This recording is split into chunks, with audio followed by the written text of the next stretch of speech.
সবাইকে শারদীয় দুর্গোৎসবের অনেক অনেক শুভেচ্ছা।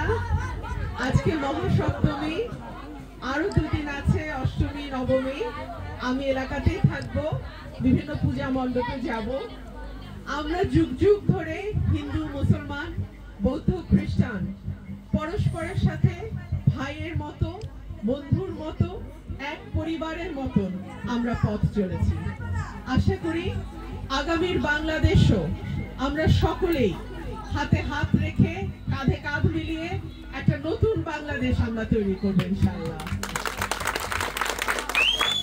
আমরা যে যে ধর্মের হই না কেন, আমাদের ধর্মের একটাই মূল কথা, সত্যের জয়, অসত্যের পরাজয়, ন্যায়ের বিজয়, অন্যায়ের পরাজয়। যুগে যুগে, কালে কালে আমরা দেখেছি মিথ্যা, অন্যায়, অত্যাচার খুব বেশি দিন চলতে পারে না। ন্যাচারাল জাস্টিস বলে একটা কথা আছে, প্রকৃতির বিচার বলে একটা কথা আছে। আমাদের শারদীয় দুর্গোৎসবে আমরা যে কলা বউ বানাই, সেটা কিন্তু আমাদের প্রকৃতির একটা অংশ। নবপত্র, 9টা গাছের পাতা দিয়ে এই কলা বউ বানানো হয়।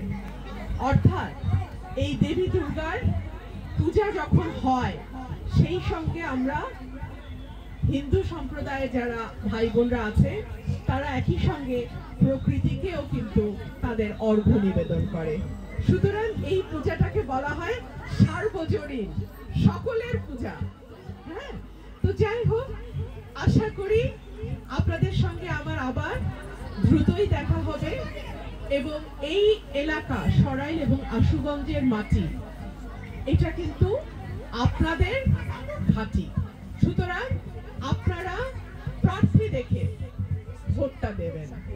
যেই প্রার্থী কোন রকম কোনো অন্যায় বা দুর্নীতির সঙ্গে অতীতে যুক্ত ছিল না, যেই প্রার্থী নতুন প্রজন্মের চোখের ভাষা বুঝতে পারে, যেই প্রার্থী নতুন রাজনীতি, নতুন স্বপ্নের গল্প শোনায়, সেরকম একটা প্রার্থী আপনারা বেছে নেবেন। এটাই আপনাদের কাছে আমার নিবেদন।